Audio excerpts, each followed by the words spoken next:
Uhum.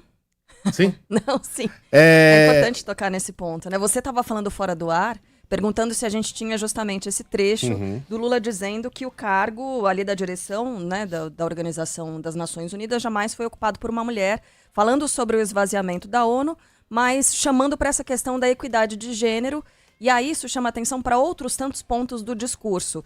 Defesa no discurso, mas na prática, e aí? Por exemplo, ações contra mudanças climáticas, né? Ações para proteger o meio ambiente. O governo não está fazendo tudo o que diz que faria, né? Que disse que faria, não. Não. Não está fazendo e está se demonstrando perdido da mesma forma quanto à equidade de gênero, Não. né, Megali? Até dá para entender, é um discurso, né? Em que Lula, de certa maneira, vende o Brasil, mas a nossa função aqui não é fazer discurso de elogios. A nossa função é confrontar o homem público com as suas palavras e as suas ações. O presidente cobra equilíbrio de gênero nas mais altas funções das Nações Unidas, diz que na cúpula da organização esse equilíbrio é inexistente, ocorre que ele também é inexistente no governo Lula, em seu governo. O primeiro governo Lula, vou pegar emprestado os dados aqui de uma coluna de hoje na Folha de São Paulo da Marílis Pereira Jorge.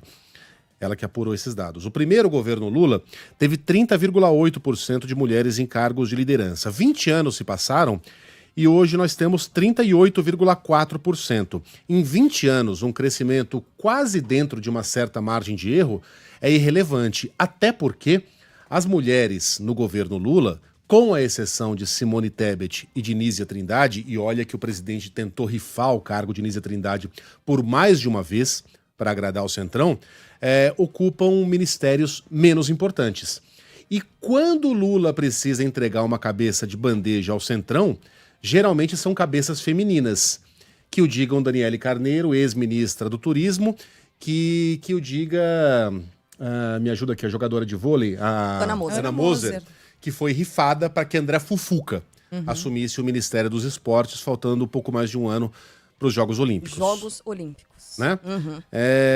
Então não ajuda. Isso sem falar na presidência da Caixa Econômica Federal, que era exercida por uma... Enfim, a Rita Serrano, né? Foi substituída por um homem, exatamente na época em que o governo lançava uma campanha chamada Brasil Sem Misoginia. Então, são bonitas as palavras do presidente, mas elas não condizem com as ações do próprio Lula como chefe de Estado, e é a nossa função apontar essa contradição. E, aliás, Flávia, nossa ouvinte está lembrando aqui, quantas mulheres ele indicou para o STF quando teve oportunidade?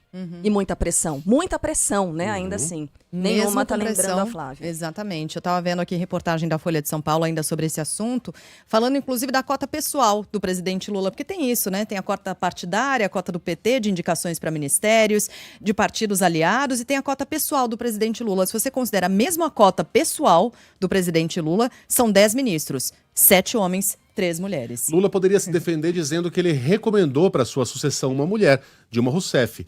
Isso é verdade, mas não é. É uma meia-verdade.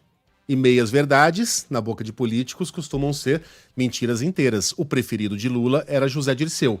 Não podendo ser candidato, Dirceu caiu em desgraça no Mensalão, o escolhido de Lula seria Antônio Palocci. Palocci também caiu em desgraça com o escândalo de Ribeirão Preto. Um abraço para o Francenildo. Com essas duas cartas fora do baralho, praticamente não restou alternativa que não fosse a então ministra de Minas e Energia, Dilma Rousseff. Ela não foi a primeira escolha do então presidente Lula. Em frente? A gente está pegando esses pontos e fazendo críticas e colocando mesmo o discurso diante das ações do homem público, como está dizendo o Megali, porque é o nosso dever fazer isso. Não tem ninguém pegando no pé de ninguém aqui. Deixa o homem trabalhar, ele está trabalhando.